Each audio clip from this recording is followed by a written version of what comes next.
pessoal, sejam bem-vindos a mais um episódio do R3D2 Cast, o podcast do R3D2. Eu sou o professor Rodolfo Lopes. E eu sou a professora Rosi Garcia. E nós vamos continuar a nossa série Por que Aprendemos Isso na Escola?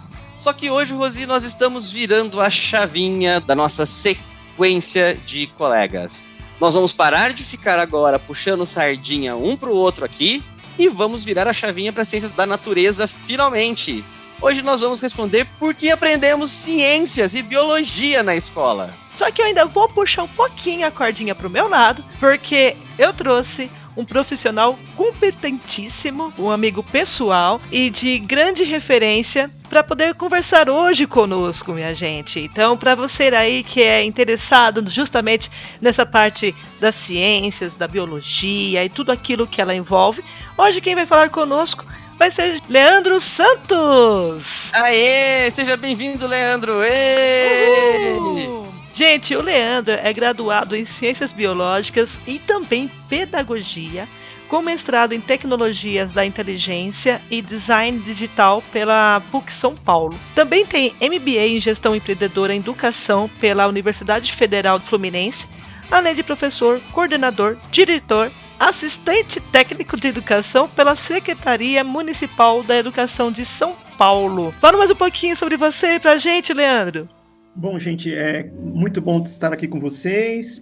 Eu também trabalho na formação de professores de ciências na Rede Municipal de Educação de São Paulo e também trabalho como professor no curso de Pedagogia da Universidade de Mogi das Cruzes. Olha só, gente, aqui ele só traz gente competente, que nós sempre falamos para vocês, né? A gente costuma trazer aqui para conversar conosco professores profissionais realmente da sala de aula, ali com vivência escolar, que sabe bem aquilo que está falando, né, gente? Nada contra quem realmente é especialista em educação, mas nada como a gente ouvir pessoas com experiências muito próximas daquela que vivemos, né? Tanto que a gente tem aqui agora um pedagogo, né? Vamos conversar, que agora a gente também tem toda aqui a base de repertório, tanto na área de biologia, como também em educação, né? Então é gente real, gente de verdade, com uma bagagem mega importante para a gente poder entender por que a gente está aprendendo tanta coisa no nosso currículo. E é por isso que eu vou começar já perguntando para ti, Lê, qual é o papel do estudo das ciências e da biologia hoje na escola? O papel do ensino de ciências, do ensino de biologia, é permitir que o estudante, de alguma forma, amplie seu repertório e também valorize a ciência como uma prática cultural. A gente pensa muito, como professores, a gente ainda tem aquela ideia de que o aluno que sabe, que memoriza o nome das estruturas, que sabe responder tudo na ponta da língua, né, como se fosse um pequeno cientista, seja o objetivo, e não é esse, né? O objetivo desse ensino, né, da promoção desse ensino lá na escola,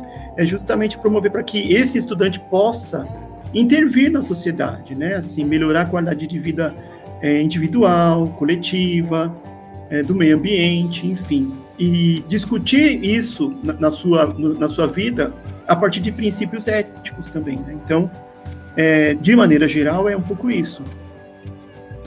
Nossa, então de cara a gente já vê que existe aí, né, uma bela relação e uma correspondência que vai além meramente do conhecimento da ciência em si, né, que está dentro aí das ciências e da biologia.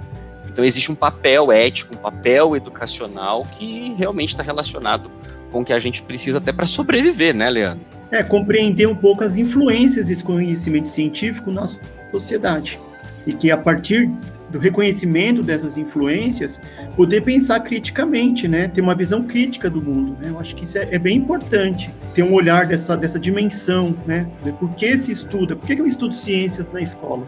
Esse papel que você trouxe sobre a questão da ética e do entender o mundo é fundamental, né? Porque, afinal de contas, são crianças e adolescentes, né? Não tem como a gente já chegar exigindo isso deles, né?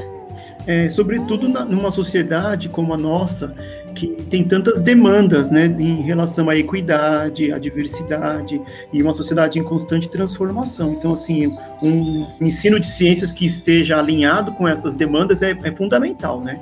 Acho que justifica o fato de existir, de fato, o ensino de ciências na escola, não somente para memorizar nome de estruturas e e saber, por exemplo, identificar isso, identificar aquilo.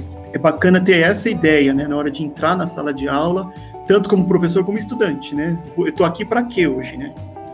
Você tinha falado aí dessa necessidade até da formação crítica, dessas relações com a diversidade também, e aí eu vou entrar numa pegada, né, de observação mesmo de professor, porque existem, assim, dentro da biologia algumas divisões também, isso a gente acompanha praticamente em todas as ciências, em todos os componentes curriculares, né, algumas especialidades, né, e você acredita que essas divisões todas que são adotadas pelos componentes, tanto em ciências como em biologia, elas auxiliam que os alunos compreendam melhor o conteúdo, até para poder atingir esses objetivos aí bacanas que você falou?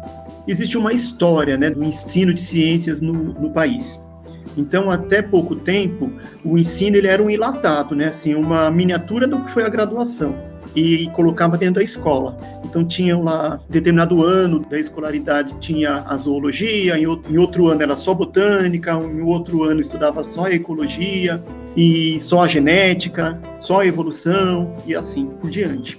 Esse ensino era enciclopédico, né? Não tem a menor dúvida de que tentava, de alguma forma, esgotar aquele assunto, e quando surgia a necessidade de discutir aquele assunto, o professor tinha aquela amarra, né? Ou ele abria um parêntese na aula, ou ele falava assim, olha, o ano que vem a gente vê. Então, transcender essa ideia, ela é muito importante, porque a gente precisa beber de todas as ciências que estão dentro da ciência, né, da biologia, no caso, porque o estudante não é um biólogo, a gente não está formando um biólogo, a gente está formando um cidadão. E esse cidadão, ele precisa minimamente conhecer essas relações que há entre todas essas ciências. Então, por isso que o olhar pedagógico, as teorias pedagógicas precisam estar, como assim, relacionando todas essas áreas. Então, hoje, a Base Nacional Comum Curricular, ela traz, por exemplo, no ensino médio, uma área, Ciências da Natureza. E, sim, os professores podem, de alguma forma, transitar dentro dessas áreas. Em ciências, especificamente, a BNCC traz 3 eixos de saberes, né? Que é vida, ambiente, saúde, exemplos, né? Estou falando o nome que é dado na cidade de São Paulo, mas tem talvez mude um nome ou outro, mas é dentro dessa área. Um outro chamado Cosmos, Espaço e Tempo, e um outro chamado Matéria, Energia e suas transformações. Então, de certo modo, a gente precisa relacionar tudo isso. Ao mesmo tempo que é importante relacionar para o estudante, também é importante as especificidades de cada área. Então, quando você pergunta, é legal ter essas divisões e tal? Sim, é bacana porque a gente aprende como esses cientistas desenvolveram e construíram esses conhecimentos, a especificidade, a natureza da ciência que tem por trás, aquelas descobertas, enfim. Ao mesmo tempo, a gente aprende a olhar isso como possibilidade de tornar a vida melhor, por exemplo. Eu achei bem bacana que você mencionou a BNCC, porque, assim, uma coisa que eu percebo, né, na matriz da BNCC mesmo, e até no Enem, tem muita coisa que está prevista, né, em geografia, que ela é muito mais bem especificada do que na matriz de ciências humanas, que são coisas clássicas do componente. Então, realmente, o que o Leandro está falando da necessidade de beber em todas as fontes para poder atingir esse grande objetivo de formação crítica, cidadã. E na BNCC, que eu acho bacana de Ciência da Natureza, no médio, por exemplo, é que tem lá uma competência que você vai observando a necessidade de comunicar as coisas, que não é simplesmente de assimilar conceitos, de saber denominar estruturas, que nem o Leandro falou. Você tem que saber pensar, você tem que fazer uma avaliação crítica e comunicar, até mesmo pensando no combate a fake news, totalmente condizente assim com a realidade. Esse novo documento curricular, na verdade a BNCC não é um currículo, mas ela é um orientador. Mas a partir dessa BNCC, as cidades, os estados foram construindo os seus próprios, os seus currículos, né? Que eu até falo, não gosto muito de falar currículo, mas documento curricular, né? Porque currículo é aquilo que fica vivo, se torna vivo ali na relação professor-aluno e conhecimento. Ele tem como premissa, né, assim, a alfabetização científica desses estudantes, que também tem relação com a ideia do que Paulo Freire entende como sendo a alfabetização pensa-se no sentido de que esse estudante ele possa, de alguma forma, estar mergulhado nessa cultura científica, então, como se fosse um óculos, né? Assim, é o óculos da ciência, eu vou olhar a partir da cultura científica, para que ele possa ter domínio consciente das técnicas, das práticas sociais, e que ele possa também saber organizar informações, propor, avaliar, legitimar os conhecimentos, que se relaciona com o que você está dizendo em relação a identificar ou não notícias falsas, né? Enfim, ter repertório para poder duvidar, né? Que eu acho que a dúvida é muito legal. Então, assim, a gente poder não ter resposta para o aluno, mas a gente poder fazer perguntas e colocar ele em dúvida, é gratificante, né? Assim, eu acho que é isso que tem que ser, né?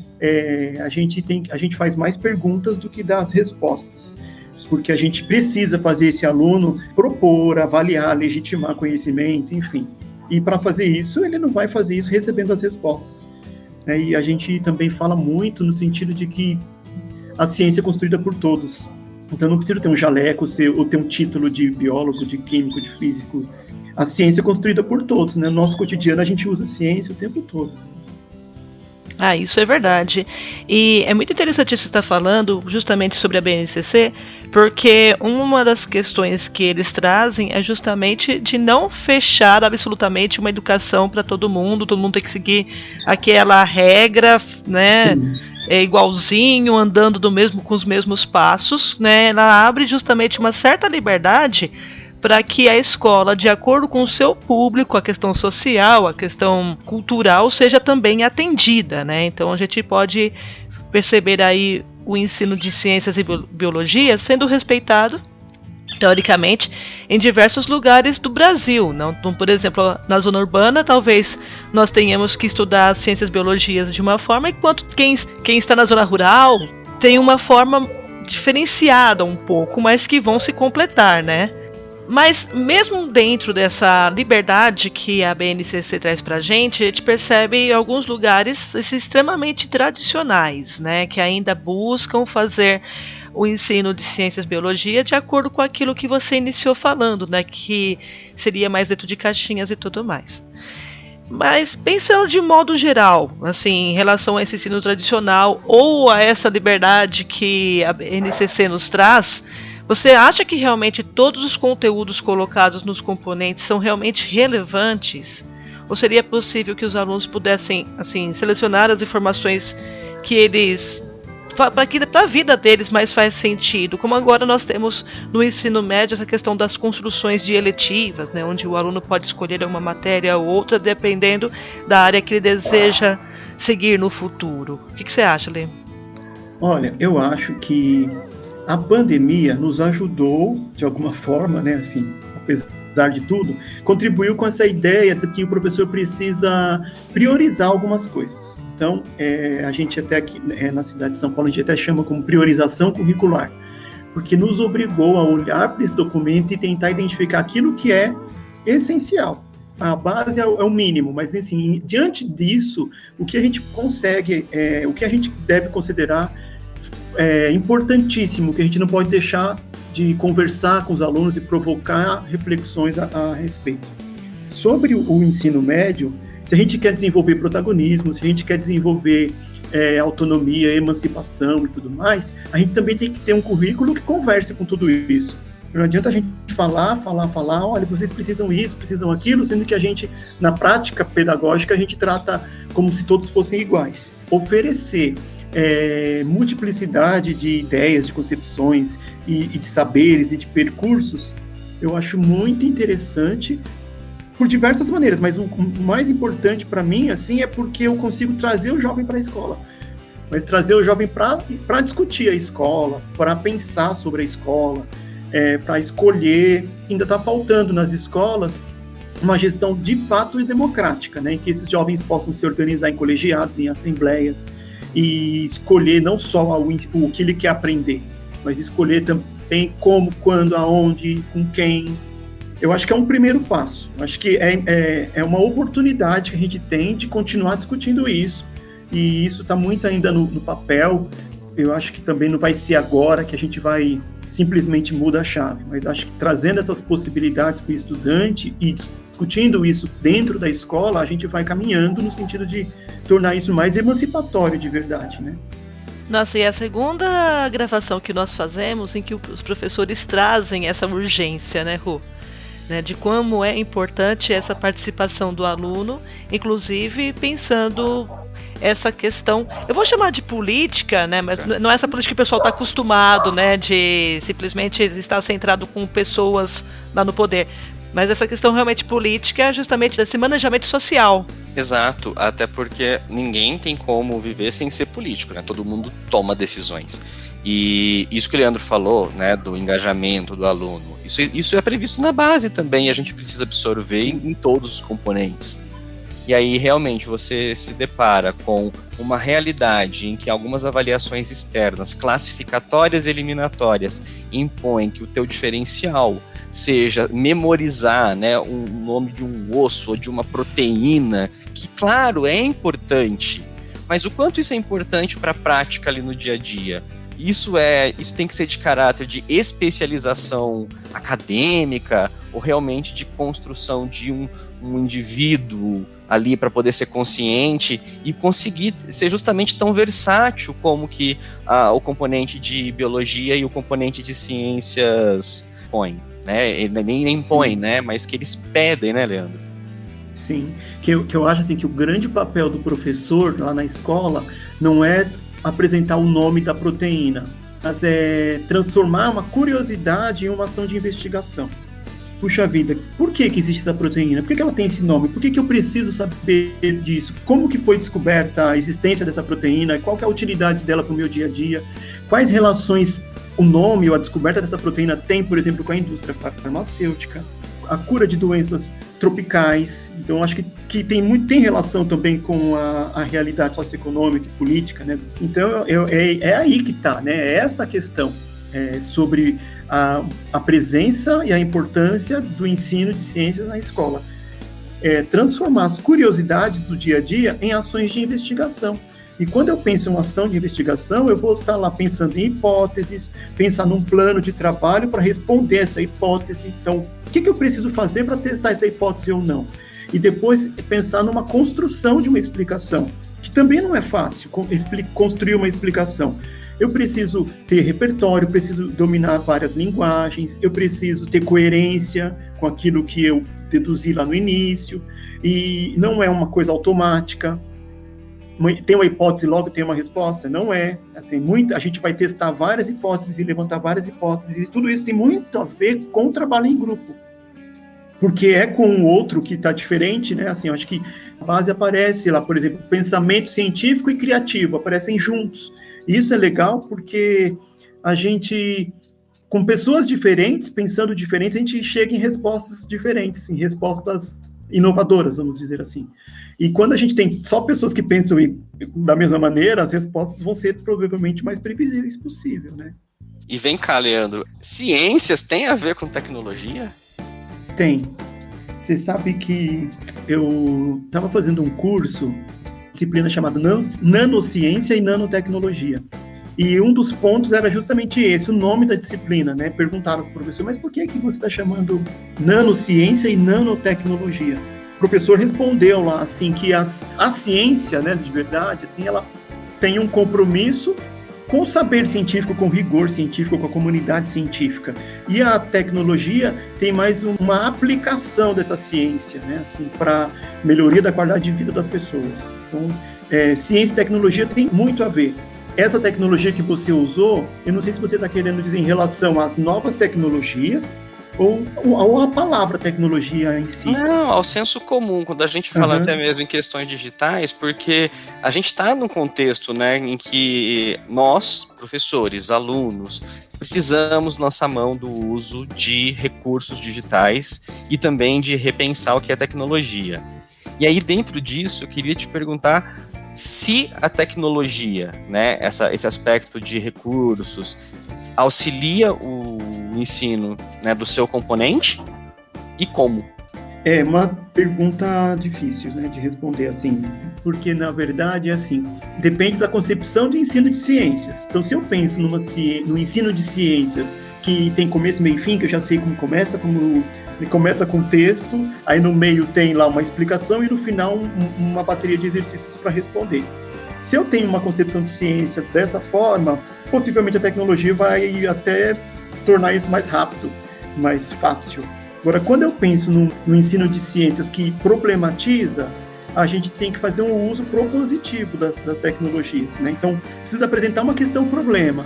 Essa questão-problema vai ter que trazer para esses alunos, para esses estudantes, o levantamento de conhecimentos prévios. Então, o que vocês sabem sobre isso? E os estudantes, cada um sabe uma coisa. E eles vão ter que trocar essas informações para depois eles pensarem em hipóteses, para depois pensarem em formas de explorar ou de experimentar, coleta de dados. Então, eu acredito assim que, por exemplo, um AVA, que já tem lá todas as ferramentas, teoricamente, quem pensou o AVA acha que a escola usa. E assim, né, Leandro, só explicando o que é a AVA, né? O ambiente virtual de aprendizagem, para quem está ouvindo. Isso. Então, assim, normalmente o AVA já tem lá formatado e você que tem que se encaixar. E eu acho que quando a gente pensa fora do AVA, e a gente tem disponível todas as ferramentas que a internet oferece, eu acho isso um benefício, no sentido de poder usar os recursos educacionais abertos, digamos assim, e não ferramentas prontas que alguém pensou por mim, sabe? Eu acho que se eu quero desenvolver um conhecimento amplo, eu preciso oferecer ferramentas que permitam isso. Então, eu acho que a tecnologia, sim, auxilia, ajuda, apoia, de diversas maneiras, mas desde que se tenha um uso intencional. E eu vou pedir para você citar um exemplo, porque você é um profissional que faz muito uso da tecnologia em sua sala de aula. E aí, gente, eu vou vender o peixe do Leandro mesmo, porque ele já conseguiu levar os alunos dele para a NASA, para ali fazer um lançamento. E tudo que ele está falando realmente não é algo que foi imaginado, que ele supôs, mas foi algo que ele vivenciou. Então eu gostaria que você trouxesse um pouquinho dessa experiência para a gente aqui.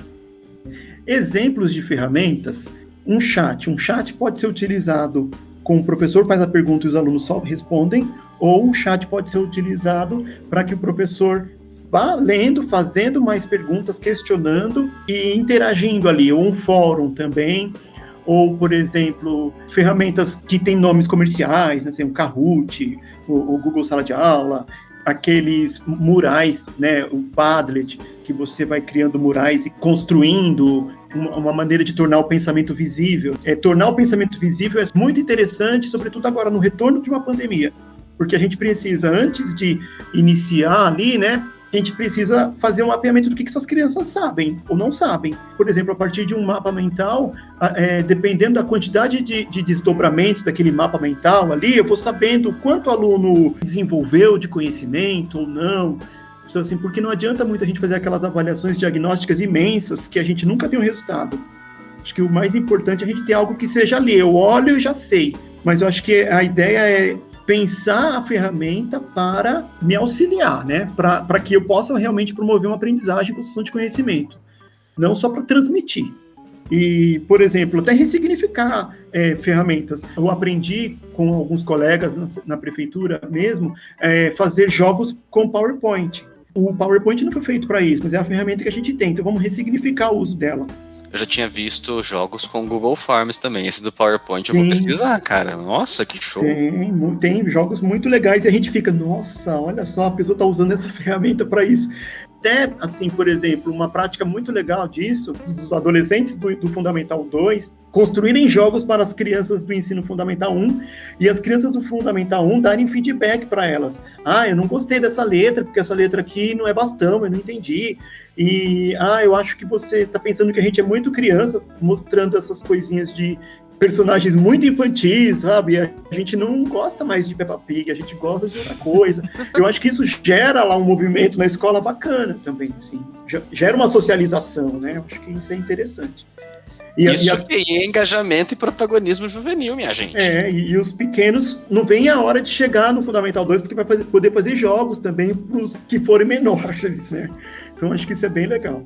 E em relação ao projeto que a gente fez para levar um experimento científico para a Estação Espacial Internacional, né, a ISS, foi uma experiência inédita no Brasil.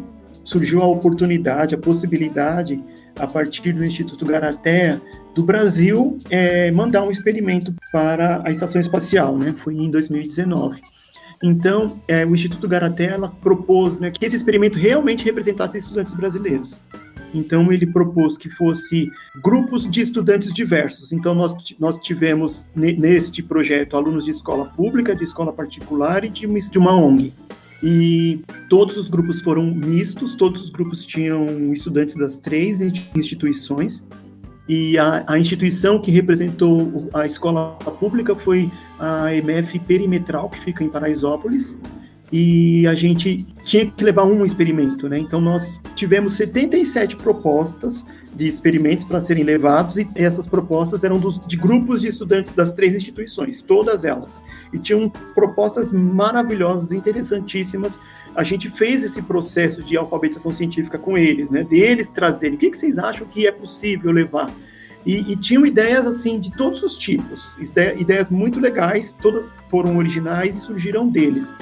E dentro desse 1 ano que nós ficamos trabalhando com esses estudantes em grupo, uma vez por semana, desenvolvendo o projeto, pensando nas hipóteses e na viabilidade desses experimentos realmente irem lá para a Estação Espacial, nós tínhamos que chegar em 1. Nós, no Brasil, pensamos em 3, e a gente manda para a Estação Espacial lá, e eles decidem por qual, né? Eles que têm o resultado final, né? Qual aquele que tem mais condições e talvez seja o mais promissor. Foi escolhido foi o do cimento espacial. E esses estudantes, eles pensaram na ideia de que se o homem pretende levar vida para fora daqui, do planeta, será que dá para ter casa feita de cimento? Então, a ideia foi levar o cimento para lá, para perceber como que a microgravidade influenciaria no endurecimento do cimento. E um dos feedbacks que a gente deu para esses estudantes durante as etapas do projeto foi a questão da radiação, né? Porque a gente pensou assim, será que o cimento ele bloqueia a radiação?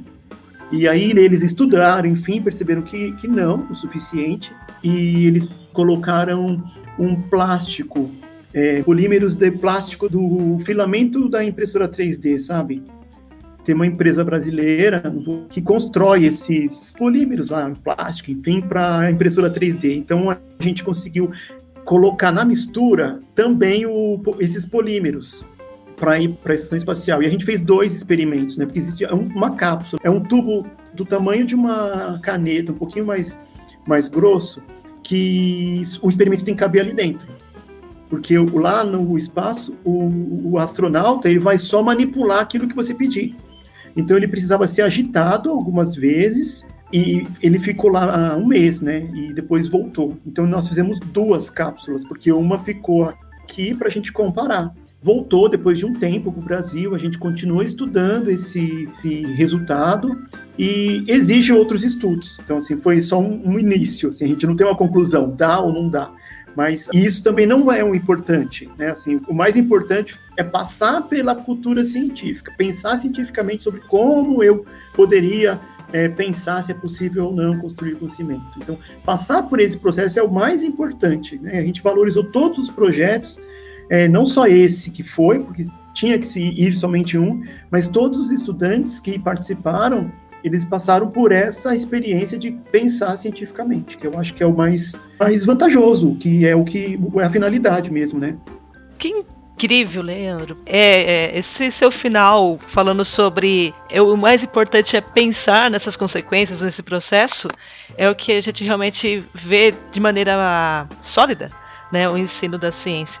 E aí eu vou ampliar um pouco mais também a pergunta, falando em pensar, falando em temas importantes para serem discutidos, em temas polêmicos. Hoje eu vou ficar com a polêmica, né, Rodolfo? Polêmica! Momento polêmica! Hoje eu roubei a polêmica do Rodolfo, essa aqui é minha. Aguarde. Sobre a questão do sistema reprodutivo, Lê, das infecções sexuais transmissíveis, né, as ISTs, que deixa eu já atualizar o pessoal aí que é mais velho como eu, né, que o que nós aprendemos como DST já sofreu uma alteração de nomenclatura, depois o Lê pode explicar pra gente, tá? Assim, há muita discussão sobre isso, né? As pessoas ficam falando que não, até a questão da sexualidade deve ser discutida em casa, que deve ser ensinada em casa. Então, assim, vamos esclarecer como que esses temas são abordados na escola e o porquê eles devem ser abordados na escola. Bom, gente, a sexualidade, ela faz parte de todos nós. Então, ela precisa ser discutida, porque ela está em tudo. Então, a gente não tem como definir o que a gente pode e o que a gente não pode conversar na escola, porque a escola é um lugar de pluralidade de ideias, a escola é um lugar de pensar diferente, de conhecer o modo de pensar do outro. O mais importante, quando a gente vai falar sobre isso e relacionar com ciências e biologia, é que o tema da sexualidade não deve ser tratado somente como é o funcionamento do órgão reprodutor. Que tem um hormônio, porque tem isso, porque tem aquilo e acabou. Não é só isso, né? Assim, a gente não vai trabalhar de maneira isolada e isolar o biológico do social, do cultural, do emocional, até porque a própria BNCC trabalha com a concepção de educação integral, né? No sentido de dar conta de todas as dimensões do ser humano, e não somente da dimensão intelectual. Transcender essa ideia de só trabalhar o biológico. O que eu penso é justamente isso, assim, é indissociável, a sexualidade ela está presente na vida de todos, e, sobretudo, se a gente levar para um aspecto mais prático, assim, mais pragmático, a gente também tem a desigualdade de gênero que a gente precisa discutir, sobre a violência doméstica, sobre a presença das mulheres na ciência, que esses papéis, essas relações de poder que estão em todos os lugares, né? Inclusive na ciência, tem essas questões todas envolvidas, né? Então, acho que não tem como não discutir, não aprofundar, e a gente não fala essas barbaridades que as fake news dizem, né? Que o professor de ciências fala sobre mamadeira de piroca, ou que fala sobre kit gay, enfim. A gente não transmite bobagem, a gente não está lá para incentivar ninguém a ter relação ou não sexual, que não é esse o intuito do ensino, né? Justamente o papel da escola é trabalhar o aluno entender, respeitar e se aceitar o seu corpo, sua identidade, acolher, e às vezes a escola é o lugar onde ele pode falar sobre isso, e muitas vezes em casa não tem essa abertura. Então, se a gente tem essa conversa na escola com esses estudantes daqui a alguns anos, daqui a muitos anos, serão os pais, né? E talvez essa discussão já seja um pouco mais ampla e chegue na casa delas também. Não dá realmente, né, para você querer isolar essa parte biológica dessa parte social, e que realmente, cara, como que é importante abordar essas questões de sexualidade, porque se deixar realmente só para o ambiente doméstico, quantas inverdades, né? Quantos problemas são gerados, quantas histórias a gente tem porque entendeu alguma coisa errada, desenvolver um comportamento sexual mesmo errado, né? Todas essas histórias que menino vai perder a virgindade no prostíbulo, a menina que não pode ter autonomia sobre a sua própria sexualidade, mas o menino, né, justamente essa questão de desigualdade desses papéis e a própria responsabilidade com a saúde sexual, a prevenção, gravidez na adolescência. Se você não tem o conhecimento de como isso funciona de verdade, os problemas vão sendo perpetuados. Era isso que eu ia comentar agora. A questão da gravidez da adolescência é justamente a falta de instrução. E aí junta que os números de gravidezes em adolescentes, em regiões mais periféricas, onde o pouco acesso à escola é mais evidente, né, está muito alto. Então não tem como uma coisa fugir da outra, né? E dentro dessas coisas todas polêmicas, porque eu não vou deixar polêmica só com a Rosi, não. A gente está num contexto hoje em que a gente tem dados absurdos sobre o desmatamento da Amazônia, agravamento do aquecimento global, briga para poder entrar e sair do Acordo de Paris, etc. E a questão do meio ambiente na biologia e em ciências, Leandro? como é que o ensino de biologia pode ser mais efetivo de maneira que uma consciência ecológica seja desenvolvida e criada nas pessoas? Bom, esse ensino que eu falei aqui, que eu defendi, né, durante a nossa conversa, ele tem que possibilitar que o aluno tenha instrumentos para poder, de repente, decidir ou não por tomar uma vacina, decidir ou não votar no plebiscito para a instalação de uma usina hidrelétrica no meio da floresta amazônica. E a gente hoje percebe poucas pessoas engajadas, ou talvez pessoas que saibam de fato de quais são os impactos disso. Qual é o impacto de eu não tomar uma vacina? Qual é o impacto de eu concordar com o desmatamento para a instalação de uma nova usina hidrelétrica? E tudo isso tem muita relação, né? Assim, então, todas essas concepções, elas vão sendo desconstruídas à medida que as pessoas passem a pensar criticamente sobre isso e não aceitar qualquer tipo de resposta ou qualquer justificativa. Que normalmente, hoje a gente tem ouvido muitas barbaridades em relação a desmatamento, a vacina, a transgênicos, enfim, né? Então acho que tem toda uma questão aí que a ciência pode contribuir no sentido de pensar mesmo essas questões, né? De analisar os impactos, como que isso pode mudar a realidade da minha vida. Eu acho que isso tem muita relação com a geografia, né? Assim, eu acho assim que a geografia, dentro das áreas do currículo da escola, é a que permite mais interdisciplinaridade. Eu concordo, então, assim, também. Eu acho que a geografia ela se relaciona bem com todas as outras áreas do conhecimento, justamente porque traz esse aporte crítico, político, econômico, social. Ela é muito gente boa, gente. Ai, pronto, olha o que você fez, já alimentou o ego ali, ó. Você já jogou? Gente, o convidado trouxe a geografia e a gente compartilha a perspectiva ambiental, por exemplo. Todas as questões de gênero, de dados que ele citou aí, tá entrelaçado, Rosi. Ah, eu sei. O convidado trouxe. Mas, ó, já pronto, já alimentou. E você sabe que quando a gente discute a BNCC, enfim, nas escolas, a gente tenta também quebrar um pouco essa estigma de que só se aprende ou só é importante português e matemática. E aí a gente quer defender, né, também, assim, a alfabetização científica, a alfabetização cartográfica, a importância dessa alfabetização cartográfica, né, o senso histórico, político, cultural. Eu acho que não dá para viver isolado só com português e matemática, né? Não, mas nem português vive sem vocês, assim, entendeu? Porque sim, como se faz uma boa redação sem ter justamente o repertório a ser discutido, não se tem uma comunicação, eu falo de redação, mas assim, é comunicação só com eu acho, eu penso, eu quero, eu faço.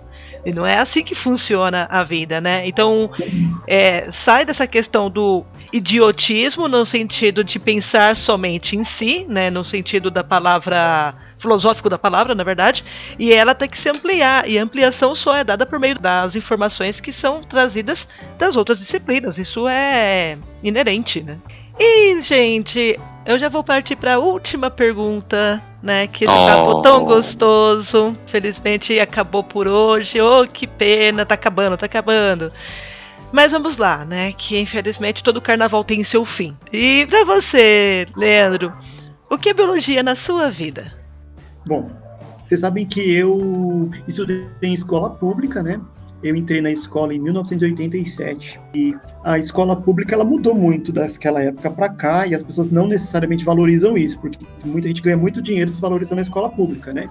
Enfim, essa escola, né, que eu estudei nessa época é uma crítica, ao mesmo tempo também não é, enfim, é uma vantagem, porque por isso eu tô aqui. A professora que me deu atenção e que me cativou dentro daquele universo muito pequeno que eu vivia foi a professora de ciências. Na 6ª série eu resolvi que eu queria ser professor de ciências. Então a biologia para mim, né, as ciências, estar na escola, para mim é a minha essência, assim, é o meu jeito de ser, é ter me trazido, né, hoje possibilidade de trabalhar, possibilidade de estar aqui, enfim, de me sustentar, né? Mas é também uma questão assim de que foi um sonho que alguém plantou lá na minha cabeça, lá em 1992, e aí eu fui trazendo e foi germinando, e é isso hoje. Né, assim, eu passei no concurso para diretor de escola, então eu sou diretor de escola e não sou mais professor de ciências. Mas todo mundo me conhece como professor de ciências, enfim, é uma paixão que eu tenho E eu carrego isso comigo, né? Eu fiz minha carreira a partir de dando aula de ciências. Na verdade, você está, né, Lê, como diretor. Sim. Porque você é professor de ciências, né? Não tem como, né? Essa galera que é viciada em pó de giz, gente, não dá, não abandona, não tem como. Eu aposto que quando ele pega o microfone na escola, ele não larga mais, sabe? Essas coisas. Uma saudade ali na sala de aula. Gente, eu agradeço demais sua presença aqui, Lê, muito mesmo. Esse rapaz aqui, gente, como eu comentei com vocês no início, né, é uma pessoa que eu tenho um carinho enorme, nós trabalhamos juntos durante um período, uma pessoa, assim, extremamente competente, essa paixão pela ciência que foi despertada nele lá em 92, ele despertou em várias outras pessoas. Vários ex-alunos não seguiram nessa área, mas se transformaram nisso que ele falou, grandes cidadãos, que hoje tem carinho pela disciplina e sabe utilizá-la, né, que é o mais importante quando a gente fala de escola. Então eu só tenho que agradecê-lo, só tenho que jogar confetes, porque ele trouxe um pouquinho só dele aqui pra gente, né, para nós conhecermos esse trabalho e conhecer, sobretudo, sobre o ensino das ciências e da biologia. Muito, muito obrigada, Lê. Eu que agradeço, Rodolfo, Rosi, a simpatia de vocês, me deixou à vontade, pensei até que ia ficar um pouco mais nervoso, mas vocês me deixaram bem, assim, à vontade para falar, enfim, acho que eu agradeço muito a oportunidade de estar aqui com vocês. A gente é legal, e muito obrigado, Leandro, realmente, o papo foi muito franco, a gente pôde ver realmente que não há isolamento entre as ciências e biologia com outros campos. Existe aí uma galera engajada em transformar realmente o conhecimento de uma maneira mais sem limites. Para mim foi encantador mesmo. Eu agradeço muito, muito a sua participação com a gente. Muito obrigado. Imagina, eu que agradeço, gente. Valeu. Então nós vamos terminar esse programa de uma maneira bastante satisfeita. Mais um. E eu espero que vocês realmente também tenham gostado e nos acompanhem, que ainda faltam algumas disciplinas pela frente, alguns componentes aí pela frente. Ainda há surpresas, ainda há mais polêmicas. Polêmica! E mais confetis, né? Que filosofia ainda não foi, né? Uhul! Exatamente. E eu vou pedir para que vocês nos sigam no youtube.com/c/projeto R3D2 com as nossas lives quinzenais acerca de temas pertinentes e relevantes para poder aumentar o seu repertório. Além disso, nos siga no @projeto.r3d2 no Facebook e Instagram, onde está lá nossas agendas dos próximos acontecimentos, efemérides, dicas para vocês utilizarem. E por fim, gente, se vocês quiserem ter alguma ideia, conversar conosco, trazer alguma sugestão, alguma crítica, manda pra gente no projeto.r3d2@gmail.com. Então é isso aí, pessoal. A gente encerra aqui mais um episódio. Muito obrigado pela sua audiência. Mais uma vez, muito obrigado, Leandro. E até o próximo episódio. Mega beijo! Beijo!